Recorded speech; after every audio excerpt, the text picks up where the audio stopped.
já 3 semanas, nós hoje entramos na 4ª semana, vamos fazer uma pausa na semana que vem e a gente volta na 2ª semana de março com a reta final dessa série.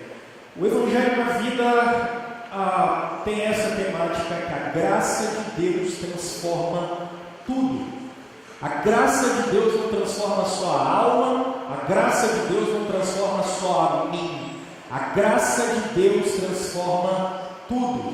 A graça de Deus transforma a cidade, nós vimos, a graça de Deus transforma o coração, e a graça de Deus ataca a idolatria, foi o que nós vimos na semana passada. E dessa vez nós queremos trabalhar essa graça de Deus, o Evangelho na vida de maneira muito prática, trabalhando no contexto da comunidade. O Tim Keller, quando escreve esse livro, ele coloca esse contexto de comunidade. A ideia é, a igreja é o contexto ideal para a mudança. A igreja é o contexto ideal para que o Evangelho possa ser propagado. A célula máter para que o Evangelho possa começar a ser propagado depois da família, depois do lar, é exatamente a comunidade, a igreja. Esse é o contexto ideal para a mudança e é sobre isso que a gente quer falar hoje. Se o Evangelho é o poder de Deus para a transformação, como Paulo fala em Romanos capítulo 1, a partir do verso 16, a comunidade é a combustão, a vida em igreja, a vida em comunidade, é o lugar em que a gente tem a combustão para a mudança, tanto do seu coração, como das suas práticas idólatras, de quem você é, da cidade, do mundo e de tudo que está à nossa volta. E aí eu começo falando com vocês que nós temos trabalhado a ideia de igreja missional aqui já há alguns anos. Pastor, então por que usa comunidade e não usa igreja? Simples. Uma questão é bobeira. A palavra igreja é a palavra eclesia. E o que ela significa basicamente é isso. É uma assembleia do povo reunida em um lugar público com o fim de deliberar alguma coisa. Na antiguidade, uma feira era uma igreja. Na antiguidade, um teatro era uma igreja. Uma corte reunida era uma igreja. Porque a ideia da palavra é eclesia. Só que com o tempo, os cristãos pegaram esse nome para eles e isso se apropriou da gente. Então a gente costuma falar, estamos numa igreja. Mas a raiz da palavra significa isso. Só que por que a gente tem usado comunidade? Você percebeu que na Argentina o pessoal, quando ouve falar do Evangelho, sai correndo? Vocês acham que é só na Argentina que é assim? Não, aqui também é assim. Porque o que tem de crente chato por aí, que envergonha o nome do Evangelho, e a mente, o ideário das pessoas é que igreja é um lugar que você vai lá para roubar o seu dinheiro ou dar dinheiro para o pastor. Então a gente só usa um sinônimo que é comunidade para passar afetividade para as pessoas, para elas entenderem que não é, embora haja lobos com pele de cordeiro, não é todo lugar que você vai para as pessoas tirarem o seu dinheiro, porque igreja não é isso. Igreja não é um lugar para você ser explorado. Pelo contrário, quando Deus pensa em igreja, Deus está pensando, em primeiro lugar, quando essa ideia de igreja surgiu, Deus está pensando no Éden. Porque quando Deus nos criou com tudo sendo bom, inclusive a comunidade. Deus fez filhos à sua imagem e semelhança.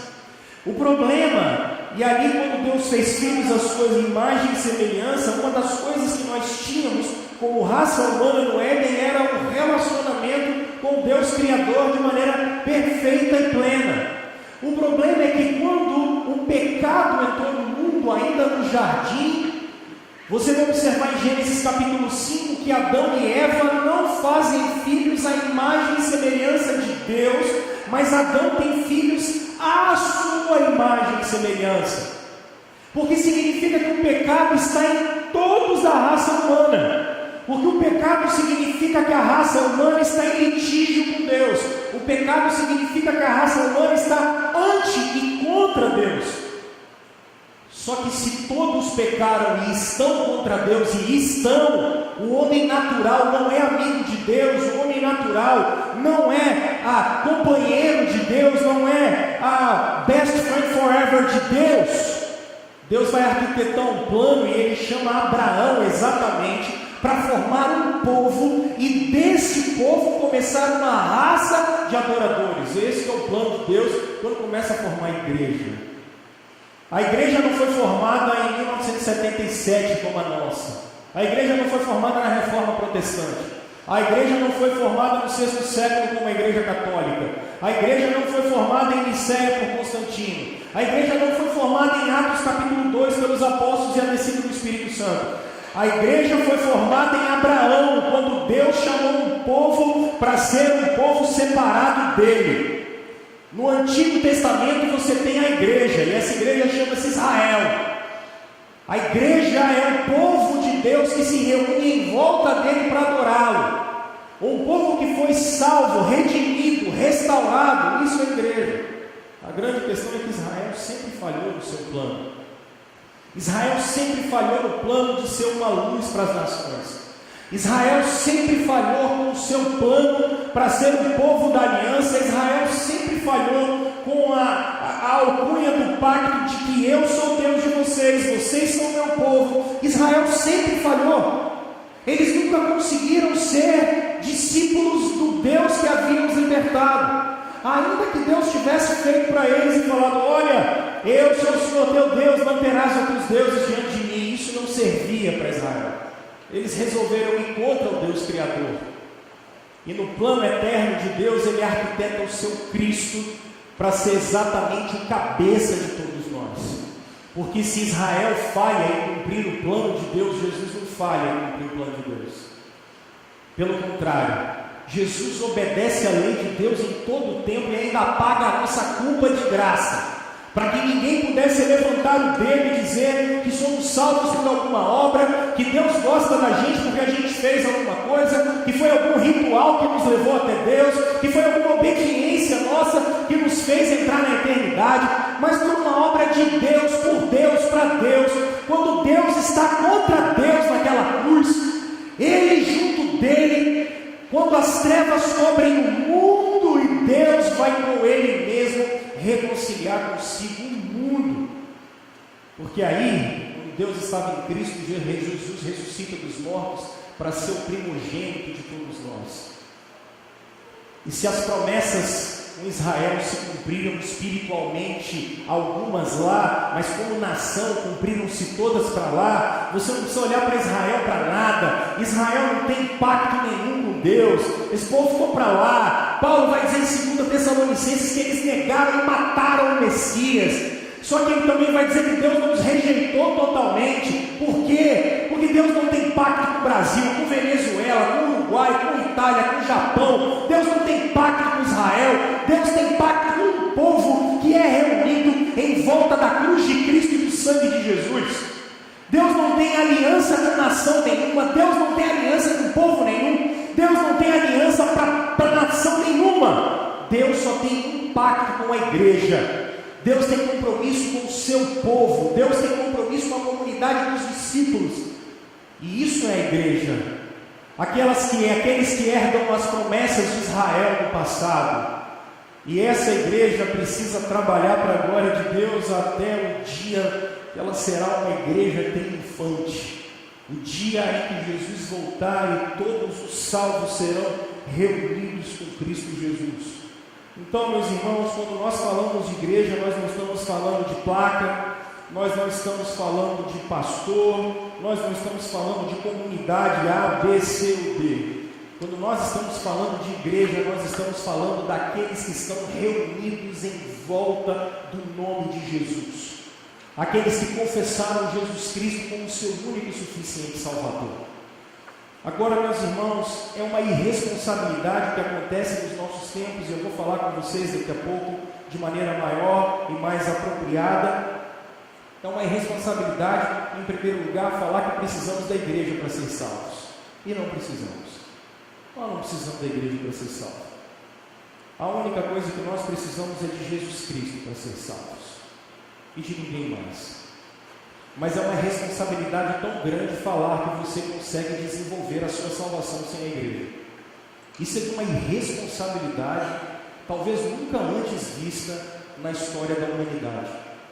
Falar que você consegue desenvolver a sua salvação com tremor e tremor, fora da igreja, é de uma irresponsabilidade desmedida. Eu vou mostrar isso para vocês, e é por isso que a gente quer conversar hoje. Eu trago para vocês, a hora que esse trem passar, passou, e vai passar de novo, eu acho. Aí, eu trago para vocês esse texto.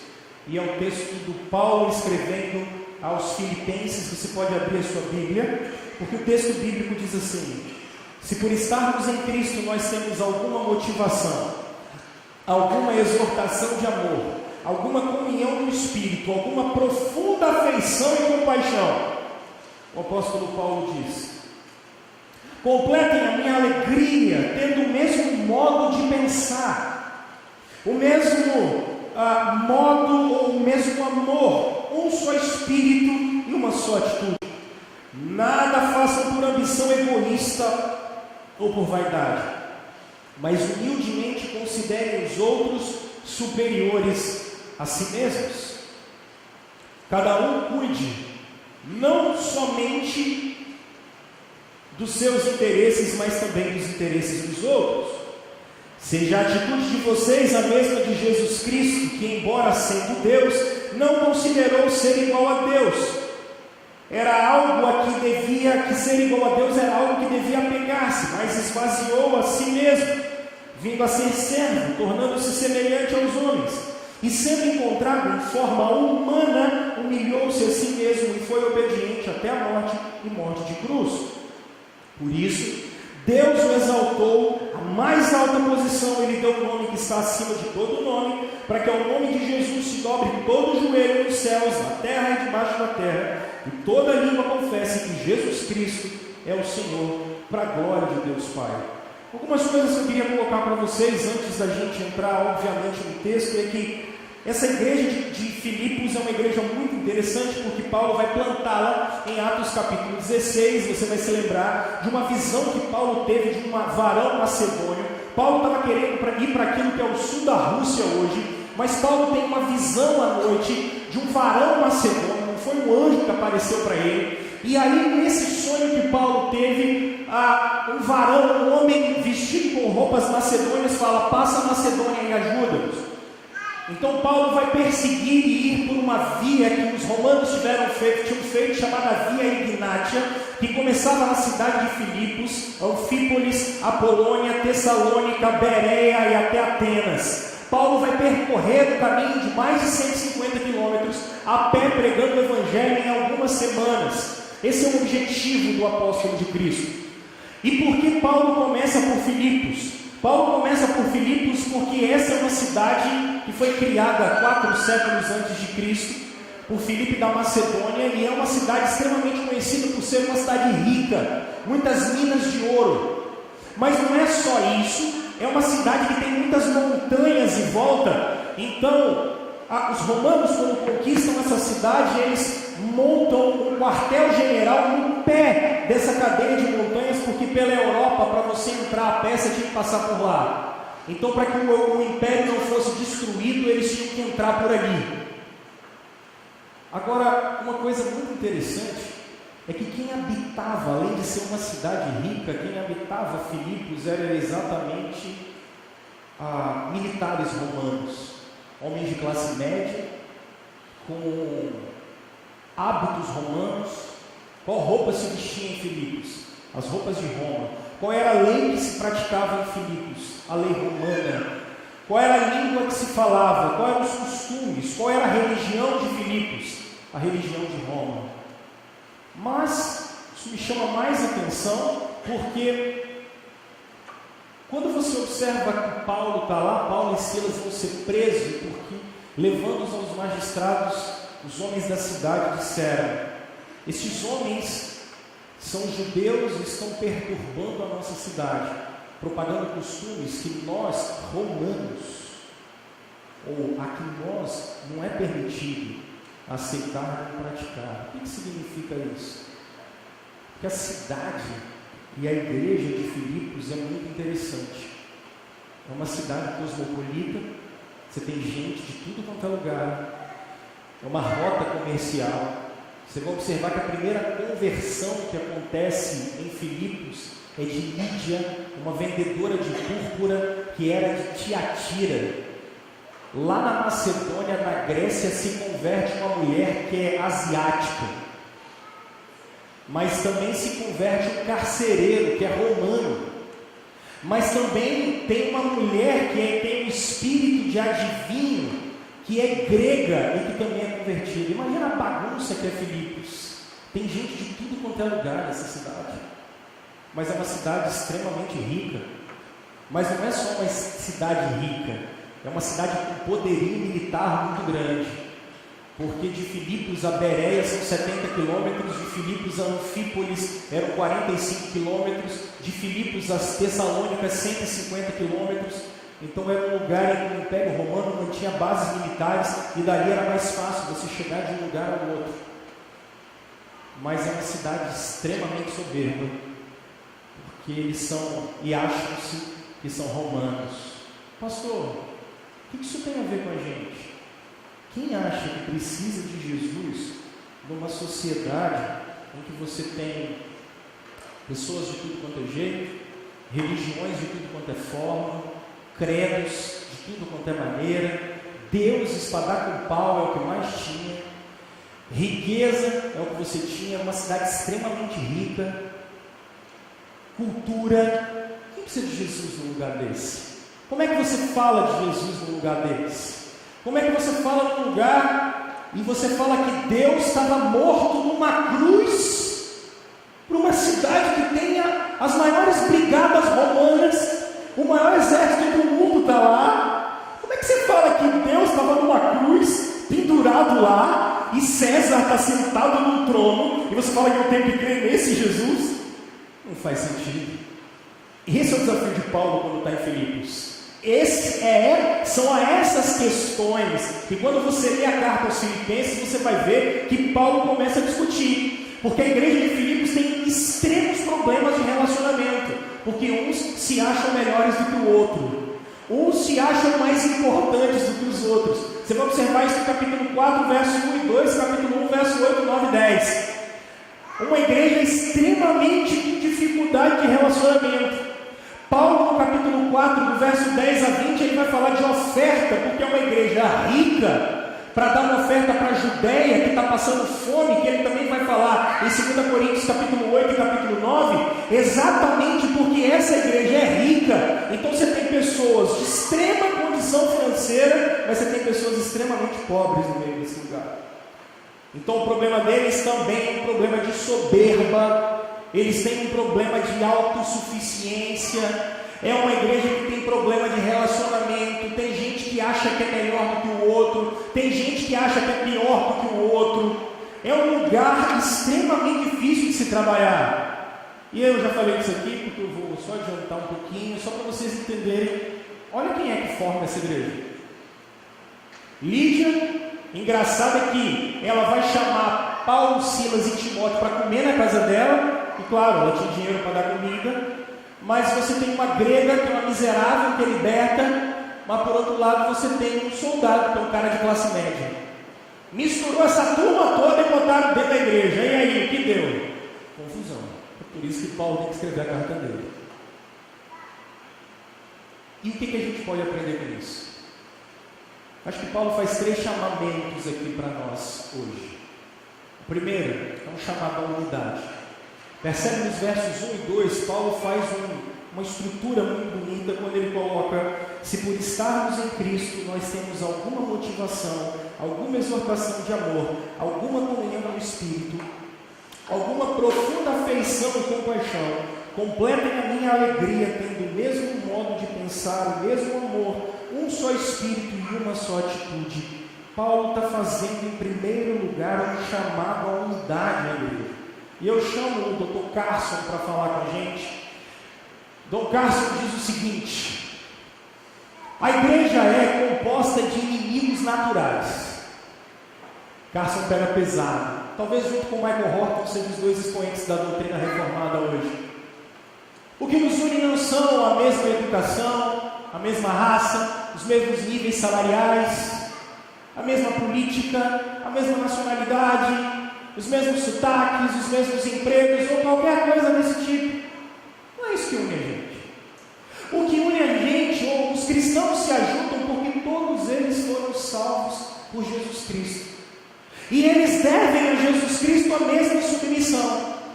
Eles são um bando de inimigos naturais que amam uns aos outros por causa de Jesus. Olha o que o Carson está dizendo. Exatamente o que Paulo falou. O que é estar em Cristo? Primeiro, Paulo faz um apelo. Vocês estão em Cristo? Então eu quero falar uma coisa com vocês. O que é que motiva vocês a amar quem está do seu lado? O que é que motiva você a suportar quem está do seu lado? Pessoal, eu estava conversando com a minha turma de verdades hoje de manhã. O que é que motiva a gente a... Porque às vezes a gente fala assim, ó, só para vocês poderem entender. Nossa, é muito legal, porque na igreja a gente é acolhido, na igreja a gente é abraçado, na igreja a gente é, cuidado. Quando a gente tem alguma dificuldade na igreja, as pessoas ajudam a gente. Tá, mas talvez se você fosse participante da Unidos do Santa, como é que é o nome do bairro aqui? Unidos da Morada de Santa Fé, e você fosse lá todos os dias no barracão da escola fazer fantasia, talvez as pessoas também lá gostariam de você, te fariam bem. As pessoas lá também gostariam e ajudariam você com seus filhos, e quando você fosse ficar doente. Se você jogasse no time do, Cansadinho Futebol Clube, talvez quando você tivesse uma dificuldade, a galera lá do Cansadinho também ia te quebrar o galho, ia te dar um abraço. Ou o pessoal do centro comunitário, lá do bairro, também ia te dar uma força. Porque não é essa a marca da igreja. Embora a igreja exista para te abraçar, para cuidar de você, mas isso não é uma prerrogativa, você não precisa ser crente para isso. Porque o que eu conheço de pessoas que não são crentes e que ajudam as pessoas muito mais do que os crentes, não está no gibi, mas muito mais. Essa semana mesmo, por exemplo, eu estava fazendo alguma coisa com o meu telefone, aí uma moça aqui a gente é da Legião da Boa Vontade, e cara, ela quase me enganou, porque a pessoa é programada, eles fazem um negócio bom, hein? Não quero dizer que eles não fazem um bom trabalho não, tá? Nenhuma autoridade foi dada para Pilatos se do alto não fosse dado, ou a autoridade fosse dada por Deus. Sem fé tudo é pecado, Romanos capítulo 15. Mas ainda que os homens façam bem, eles fazem para juízo, mas Deus está por trás dele, e Deus está por trás daquilo. Eu não tenho tempo para falar sobre isso agora. Mas não precisa ser crente, você pode ter aquele sincretismo religioso todo e fazer o bem para alguém. Por quê? Porque Paulo está dizendo que exortação aqui não é chamar atenção, mas é o impulsionamento do amor, comunhão no Espírito, ou seja, o que está dentro de você, também está dentro de você. Nós temos uma identificação aqui. Eu tenho o selo de Deus e você também tem, você também tem. Se existe algo, a expressão grega para afeição aqui é alguma coisa que brote de dentro de mim. Paulo está dizendo, o que é que deve me empurrar a amar a Karine? O que é que deve me afeiçoar ao Flávio, a Priscila? O que é que me deve botar o meu compaixão, o meu coração na sua miséria? O que é que deve me enamorar por você? Não é a minha vontade de fazer o bem, não é porque eu vou me livrar do karma, não é porque eu vou ganhar alguma bênção de Deus quando eu for velho, Deus vai me abençoar. Não. O que nos diferencia com aqueles que amam, porque fizemos a confissão do Evangelho com o coração e com a boca proclamamos que Jesus é Deus e estava naquela cruz morrendo por nós. É exatamente isso. Cristo é a nossa motivação.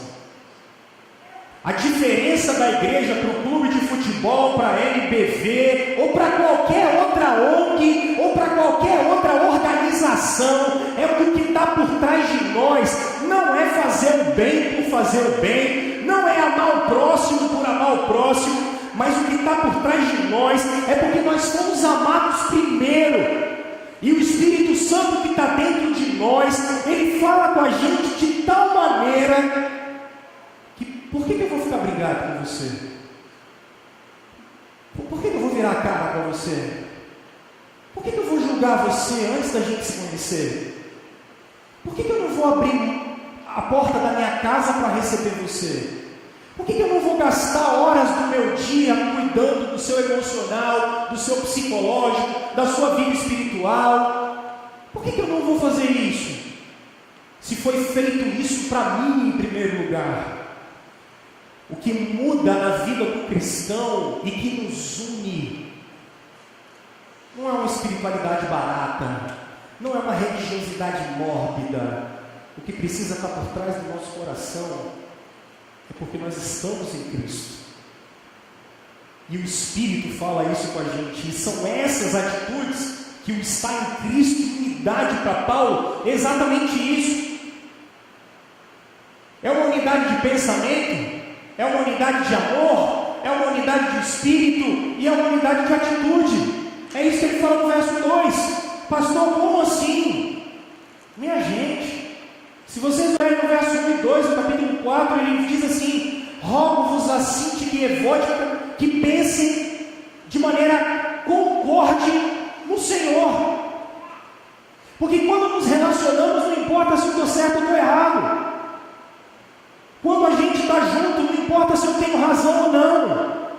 Porque o que guia o meu relacionamento com vocês é a Escritura. Eu posso achar que estou certo, mas o que Deus diz que é certo? O que a Escritura falou que é verdade? Unidade de pensamento aqui é o que tem que nos guiar, não é meu sentimento. O que mantém a gente junto e o que mantém a igreja de Deus junto é exatamente a doutrina de Cristo, é exatamente o Evangelho dele. Unidade de amor, unidade de espírito e unidade de atitude, é porque o que deve guiar a vida dos crentes é o ensinamento que eles têm de Deus, para que a gente consiga, a partir do tempo que ele ensina e fala com a gente mantém um vínculo de relacionamento legal e bom. Pessoal, quando a gente está falando que comunidade é um lugar de mudança, eu acho que a primeira coisa que as igrejas precisavam ter, quando eu estou falando de igrejas, eu não vou falar de comunidade local, eu vou falar do cristianismo inteiro, não importa. Eu acho que a gente precisava ter mais unidade, e quando eu estou dizendo mais unidade aqui, a gente precisava refletir um pouco mais o caráter de Cristo. Sabe o que atrapalha isso aqui? E era isso que eu anotei, não botei aí.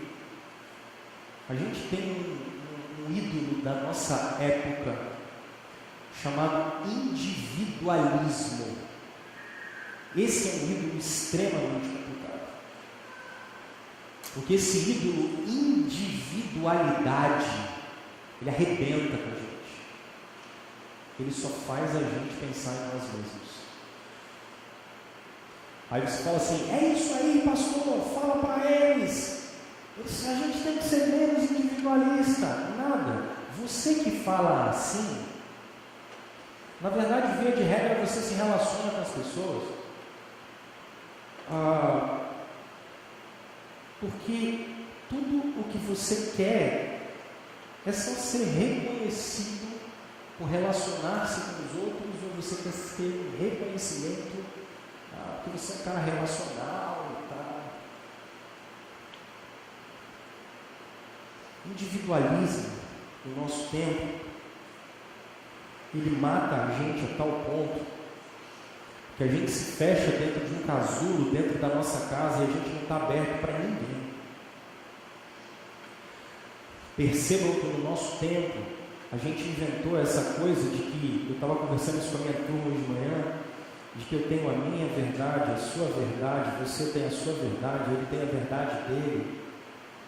Daí a gente está preso dentro das nossas casas com as nossas verdades e a gente nunca está aberto a relacionar-se com as pessoas. A gente nunca está aberto a dividir as nossas vidas com os outros. Isso é um problema sério. Porque, por outro lado, o ídolo da individualidade, ele está cobrando uma coisa séria de você. A sua solidão é o resultado do que você tem. No meio de 200 pessoas, você se sente sozinho.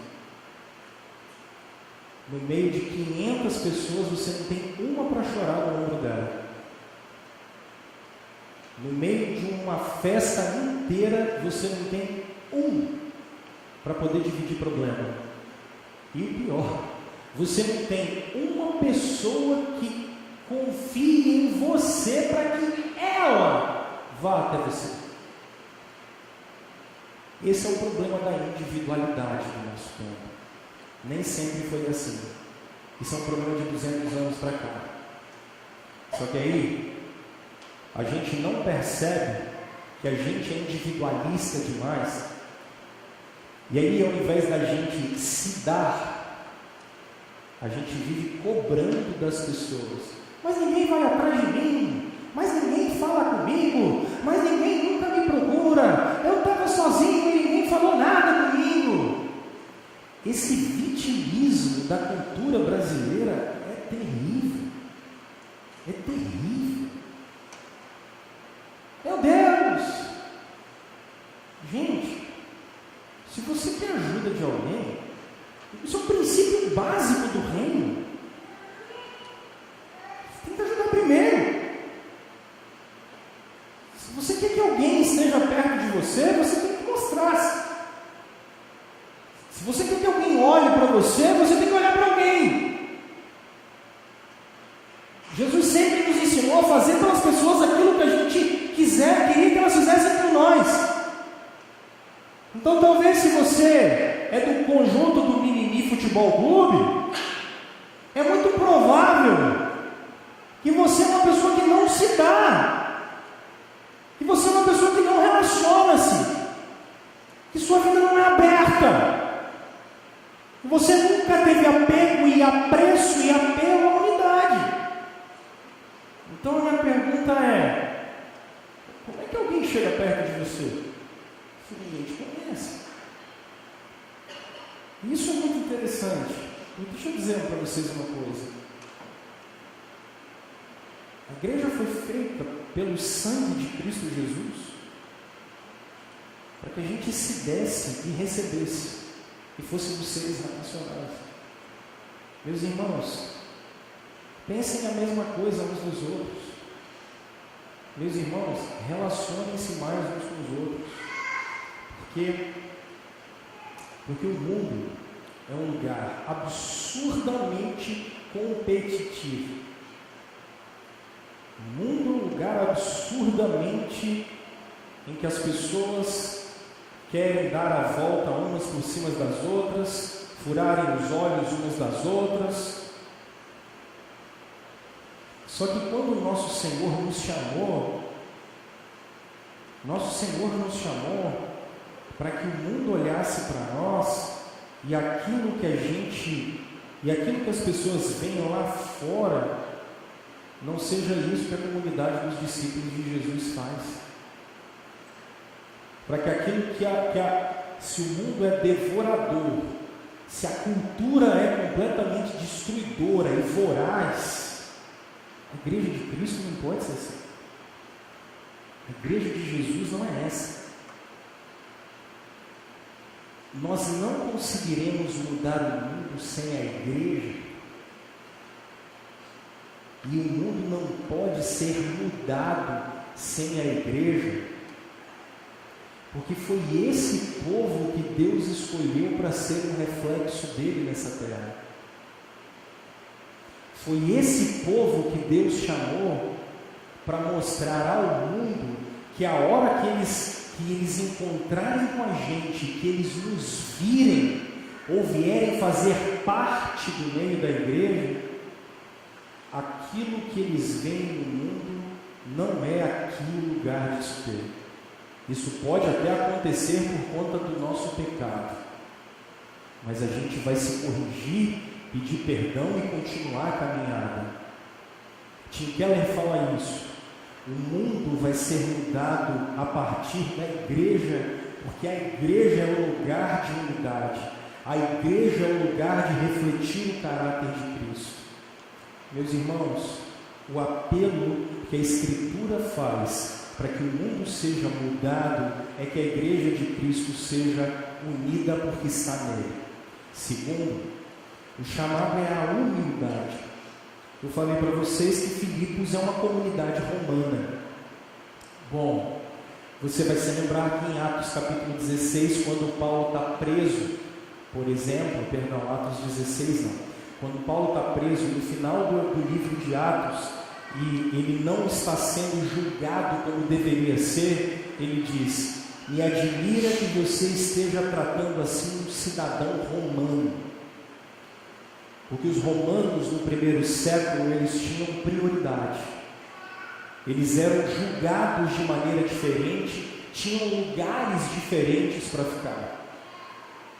Agora junta essa galera toda na igreja. Quem vai ficar na frente, quem vai ficar no último banco? Quem vai pregar domingo? E quem toca? E quem fala? E quem pega o microfone na mão? Imagina a igreja de Filipos, como é que era.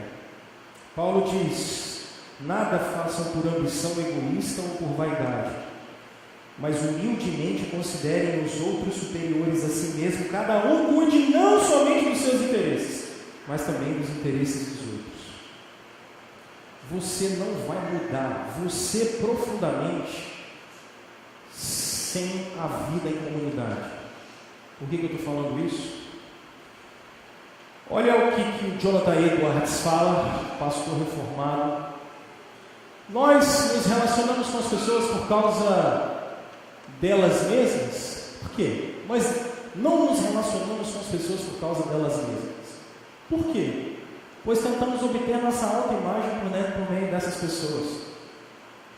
Jonathan Edwards está dizendo assim: sempre que vocês se relacionam com alguém, vocês estão em busca da imagem de vocês. Sempre que vocês estão se relacionando com uma pessoa, vocês estão em busca de referência. Sempre que vocês estão se relacionando com alguém, vocês estão em busca de autoafirmação. É isso que o Edwards dizia. E esse cara é um doutor em psicologia do nosso tempo. Olha que legal o que ele fala. A construção do eu, ou de quem eu sou, é feita a partir do outro. A correspondência mostra quem eu sou e o que eu faço. O eu nasce a partir do outro. Como assim, pastor? Bom, a galera da psicologia aí, da pedagogia, lembra-se do Piaget, não é? Beleza? Não entendo nada de pedagogia, mas tá bom. Mas Piaget tem uma experiência que eu acho que ela vale para poder ajudar vocês. Você botou seu cachorro na frente de um espelho? Já viu? Você já percebeu que ou ele começa a latir como um doido, e começa a rodar atrás do rabo, e começa a latir mais, ou ele não consegue olhar para ele mesmo. Por quê? Porque ele não sabe quem é ele. Ele não consegue se reconhecer. Ele não sabe que quem está ali é ele. Ele não conhece a imagem. Ele não sabe que o outro é ele. E aí Piaget falava o seguinte: pega seu filho, por exemplo, bebezinho, pega um batom e risca na testa dele, certo? O que ele vai fazer? Nada. Se ele tem 2 anos, 2 anos e meio, não é nada, porque ele não consegue se perceber, ele não sabe que é ele na frente do espelho. Mas a partir do momento em que ele começa a ter várias experiências com pessoas, por exemplo, já viram vocês que têm 2 filhos, vocês já perceberam como sempre o mais novo repete exatamente o que o mais velho fez? É porque ele está tentando se encontrar no mundo. Ele está tentando desenvolver a imagem dele. Isso é muito comum. Só que de acordo que a criança começa a crescer, ela está com risco de batom, com o tempo o que ela vai fazer? ela começou a se perceber. Ela começou a saber quem ela é. E normalmente é isso que acontece com a gente. Quando a gente começa a ter interação com as outras pessoas, quando a gente começa a ter a interação com o mundo, a gente começa a perceber quem a gente é. E a gente vai começar a formar caráter, a gente vai começar a formar moral, a moral vai começar a formar o nosso caráter, a gente vai começar a saber o que deve e o que não deve fazer. A gente começa a pensar assim: uau, eu sou bonito, não, uau, eu sou feio, não, eu sou legal, olha, isso aqui eu gosto, isso aqui eu não gosto. Isso é a nossa imagem, como é que a gente vai se percebendo. E sempre a formação de quem você é externa a você. Ela vem da reação que você tem, com as pessoas que você está à sua volta e com quem você está sempre se reagindo. E aí eu acho muito interessante, olha o que o Tim Keller fala. Antes da gente experimentar a graça de Deus, tudo o que fazemos é por interesse próprio. Tudo. O bem, o amor, a gente sempre está com interesse por trás disso. Por quê? Porque a questão é como é que o pecado atua na formação de quem você é. Porque é impressionante como a gente é egoísta desde criança. É impressionante como a gente é apegado ao nosso ego e ao nosso eu a vida toda. É impressionante como, eu sei, vocês vão dizer assim: a criança é uma esponja, legal, então por que ela nunca filtra nada, ela não tem essa capacidade? Por que sempre o coração está inclinado para o mal? Por que na nossa formação de quem a gente é, a gente sempre pensa na gente mesmo em primeiro lugar? Por que parece que esse negócio é programado para o que é ruim acontecer com a gente? E a gente desenvolver exatamente um caráter e uma característica que nunca é solidária, que nunca é amiga. A gente sempre tem uma capacidade de desenvolver uma característica de vítima ou por outro lado, o que a gente pode fazer também a gente começa a ter uma formação do eu que a gente é, ou a gente começa a se sentir muito pior do que as pessoas, ou a gente começa a se sentir muito melhor do que elas. Isso é impressionante. É interessante esse comportamento que eu e você a gente tem. Agora, por que isso? Isso acontece exatamente porque a gente perdeu o foco. A gente perdeu o alvo. Na formação de quem a gente é, a gente não consegue mais olhar para Deus e olhar para Jesus e perceber que é a partir dele que a gente se forma. Desde que a gente saiu do Éden, é isso que está acontecendo com a gente. A gente está distante de Deus. E o que é bonito disso é que o Evangelho ele vem transformar exatamente o eu. O Evangelho vem transformar exatamente quem eu sou. O Evangelho, na verdade, ele quer destruir quem você é. O Evangelho quer destruir os seus desejos. O Evangelho vai destruir o que você acha que é certo. O Evangelho vai destruir os seus caminhos que você acha que você tanto defendeu, achando que aquilo era verdade absoluta. O Evangelho veio acabar com o seu egoísmo. O Evangelho veio acabar com a centralidade do seu eu e que tudo deve gerar em torno de mim. O Evangelho veio destruir isso. Porque o Evangelho veio mostrar para mim que o centro do universo é Cristo. E que eu só posso voltar para Deus, e que eu só vou ser alguém de verdade quando eu me encontro com Ele, porque a partir dele eu sou, porque Ele é, e eu tenho que me encontrar com Ele para que Ele mude quem eu sou. Meus princípios, meus valores, meus desejos, os meus planos, eu não quero saber disso mais. O Evangelho vai mostrar quais são os desejos que Cristo quer que eu tenha, qual é o caráter que Cristo quer que eu tenha, qual é a vida que Cristo quer que eu conduza. Ainda que o que tenha acontecido na formação do eu lá de trás, porque às vezes alguns de vocês sofreram traumas terríveis na vida. Alguns de vocês foram talvez abusados fisicamente, moralmente, espiritualmente. Alguns de vocês talvez sofreram tantas coisas, e aí tiveram uma construção de quem vocês é completamente maluca. O Evangelho vai mostrar para vocês que Ele é capaz de ir lá atrás quebrar tudo e te dar um novo coração e te dar uma nova experiência e perspectiva de vida para transformar o seu eu, Porque não importa que você viva, mas para que Cristo viva em você. É isso. Isso é o Evangelho, minha gente. O Evangelho é para reinterpretar as experiências que a gente teve no passado como luz da glória de Deus, para que a gente possa viver agora para Ele. É isso que o Espírito Santo faz. É isso que Deus quer da gente. Quando Ele está falando de humildade, é porque o que importa para a comunidade dos discípulos de Jesus, o que importa para a igreja, não é o que o pastor A, B, C, D fala, o que a religião A, B, C, D fala, mas o que importa para o discípulo de Jesus é como nós somos construídos a partir de Jesus. O convite do cristianismo para você é para que você morra. O convite do cristianismo para você é que você não exista mais, mas para que Jesus seja criado em você, porque você só vai ser alguém de verdade quando você se encontrar com Ele.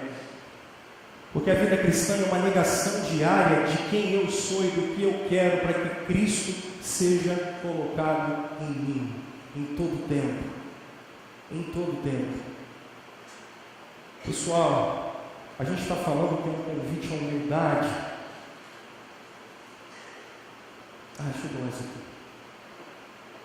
Porque aqui, uma vez que nós nos encontramos com Cristo, e o mundo precisa ver isso na gente, a gente tem que praticar isso o tempo todo. A comunidade dos discípulos de Jesus tem que ser um lugar para a gente afirmar as qualidades, as habilidades e os dons. Olha quantas vezes, eu vou passar alguns slides, olha como a expressão uns aos outros se repete absurdamente no Novo Testamento. Não tem nenhum texto repetido aqui, eu procurei só textos que sejam uns aos outros, é o tempo todo, uns aos outros, uns aos outros, é sempre assim, porque sempre é uma negação do eu, é sempre você, e eu tenho ensinado para vocês que casamento é isso, educação de filhos é isso, serviço cristão é isso, negar-se a si mesmo. Eu me nego pela felicidade da minha mulher, eu me nego pela criação dos meus filhos. Paulo vai dizer, além de tudo isso que eu passo, eu ainda sofro todos os dias para que vocês cresçam, ele dizia. Ele não era mártir por causa disso. Mas eu vou ter que abrir mão de um monte de coisa, de que eu acho certo, só para viver junto com vocês. Mas o que está por trás, para que o mundo consiga perceber que existe uma comunidade na terra que ama sem querer nada em troca. Existe uma comunidade na terra que não está preocupada com a afirmação. Eu não estou ajudando você porque eu quero me afirmar. Eu não estou ajudando você porque eu tenho um buraco existencial dentro do meu coração tão grande que aí, quando eu faço bem para alguém, eu me sinto melhor. Porque eu posso estar me sentindo pior dos caras, eu posso estar no pior dia da minha vida. Se Jesus mandou eu te socorrer, te ajudar, te abraçar, eu posso estar no pior momento da minha vida. Eu vou ter que fazer porque Ele estava naquela cruz fazendo por mim.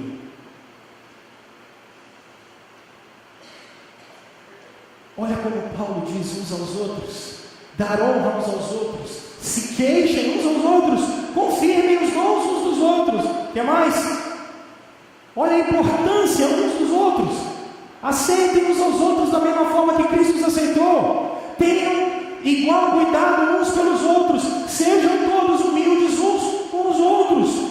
O Novo Testamento nunca fala de individualismo. A Escritura sempre fala de Deus como Senhor de um povo, de Cristo como Senhor de um povo.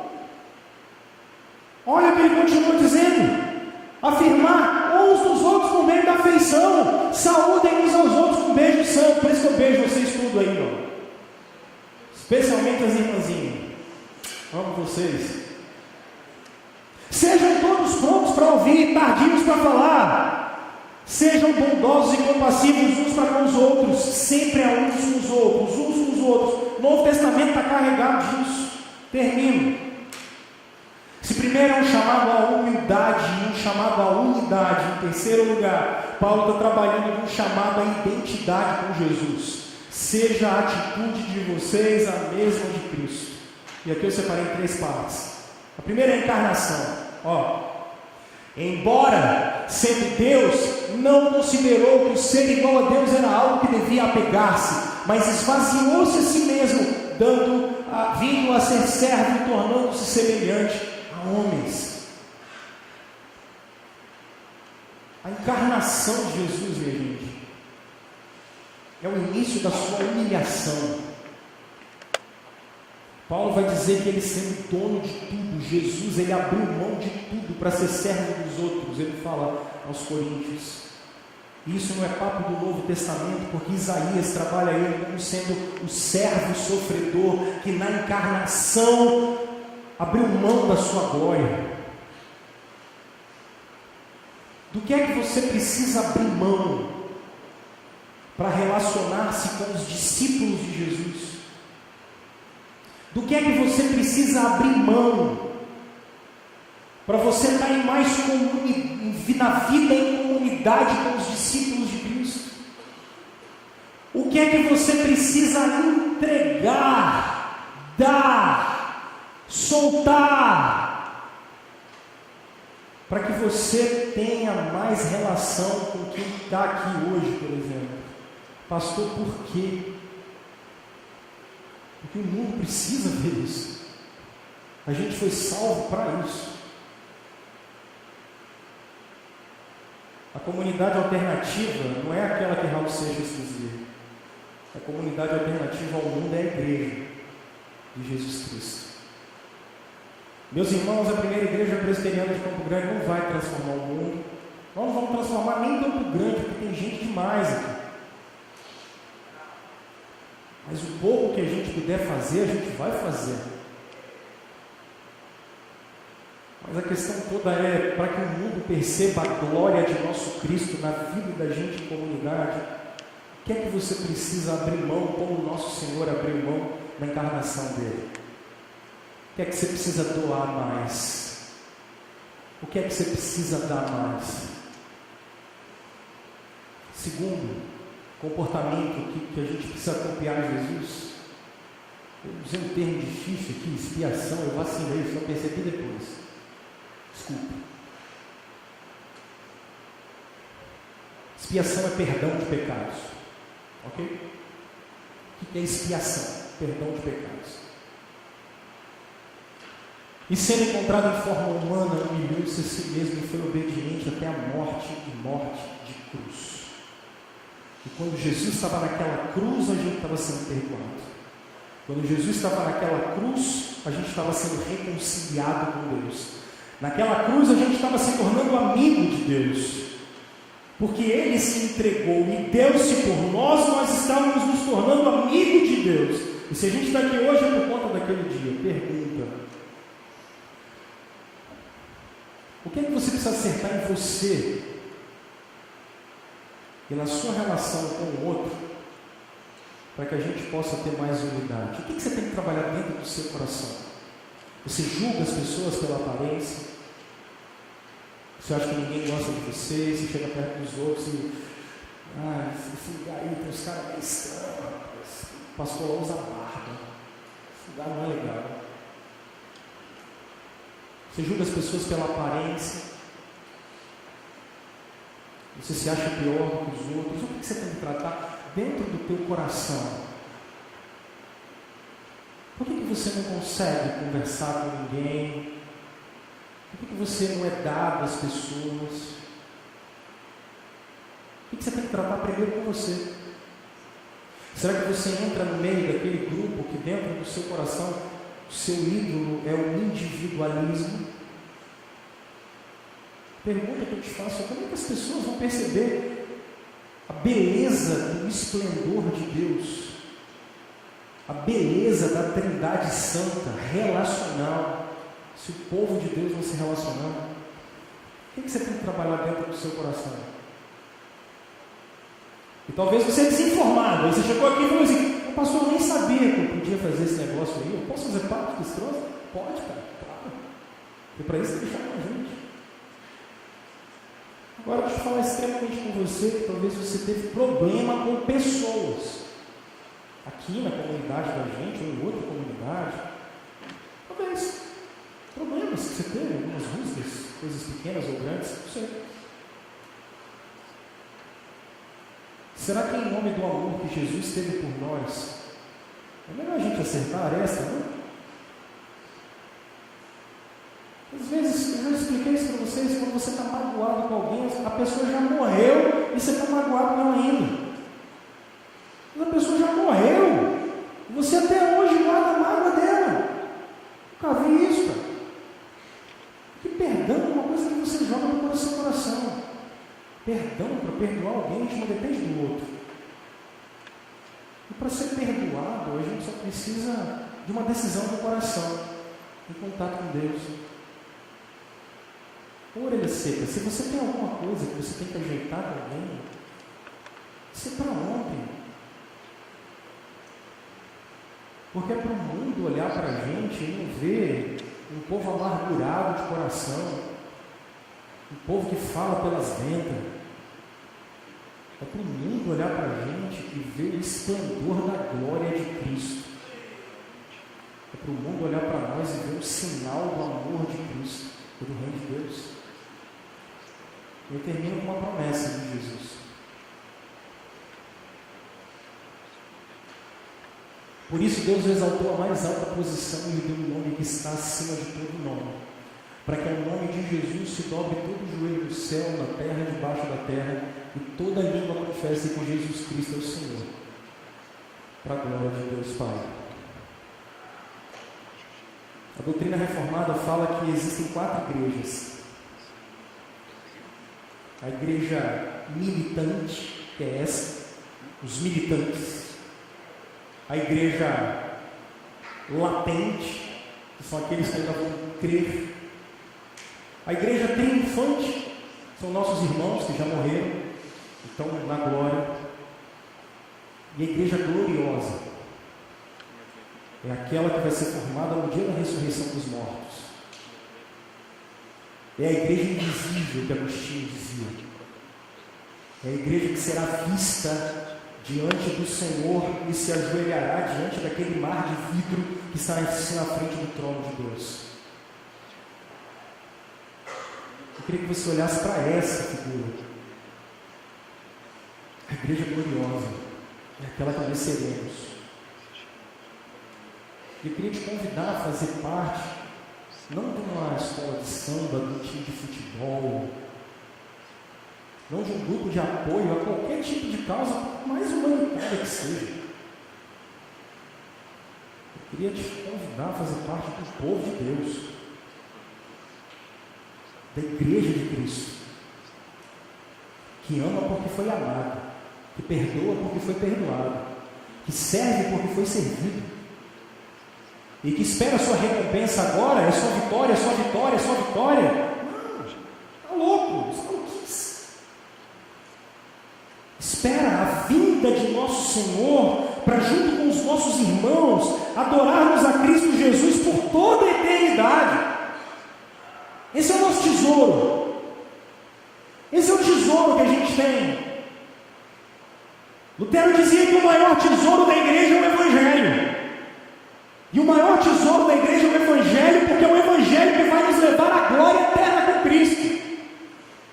Então eu quero te convidar hoje a fazer parte de um povo que ama porque foi amado, que perdoa porque foi perdoado, que é humilde porque tem o seu Senhor, que foi humilhado, mas que tem a certeza de que porque o seu Senhor venceu, vencerá também, e ainda que a gente tenha que suportar as aflições do tempo presente, é o que nós vamos fazer.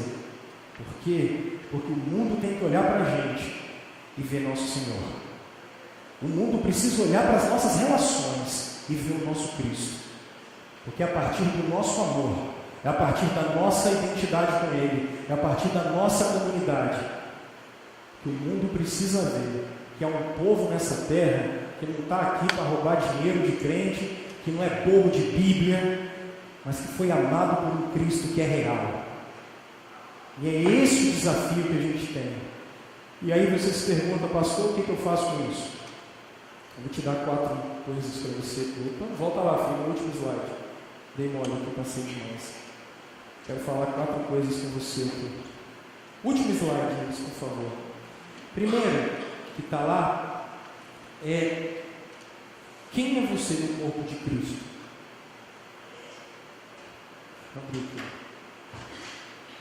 Quem é você na comunidade dos discípulos hoje? Você faz parte desse povo. Você faz parte desse povo que se relaciona semanalmente, às vezes diariamente. Você faz parte desse povo que foi chamado por Cristo Jesus. Você faz parte desse povo que foi amado por Cristo Jesus. Você creu em Jesus com todo o seu coração, declarou isso com a sua boca, para você viver para a glória dele. Você faz parte desse povo que tem que ser um sinal dele nessa terra. Quem é você? Quem é você? Qual tem sido o seu envolvimento com os discípulos de Cristo? Qual tem sido o seu envolvimento? Aqueles que estão à sua volta. Aqueles que Atos capítulo 2 fala que são os irmãos. Qual tem sido o seu envolvimento? Terceiro, eu queria convidar você a renovar os seus votos com Cristo e com o povo dele. E eu sou o Deus de vocês, e vocês são o meu povo. Eu queria convidar você a refazer a sua aliança com Cristo e com o povo dele. E com a igreja dele. Aí talvez eu estou pregando para alguém aqui hoje que está ferido por causa de alguma comunidade, por conta de coisas que fizeram, que você fez, enfim. A gente recebe muita gente que visita a gente aqui. Eu queria convidar você a renovar seus votos com Cristo e com o povo dele. A voltar a fazer parte da comunidade dos discípulos. Por último, eu quero dizer que você pode fazer parte desse povo. Você pode fazer parte dessa galera. Dessa gente que foi salva por causa do sacrifício de Jesus. E está aqui para refletir o amor e a graça, a misericórdia, o perdão, as boas obras dele. Mas porque a gente quer alguma coisa em troca, porque ele vai abençoar a gente, mas porque o que ele fez por nós naquela cruz é muito maior do que a gente poderia fazer por alguém. O que ele fez por nós o dia que ele estava lá com os braços abertos por nós, ele estava fazendo algo que a gente nunca vai conseguir pagar. Mas eu posso dividir o amor que está dentro dele para transbordar para quem está em volta de mim.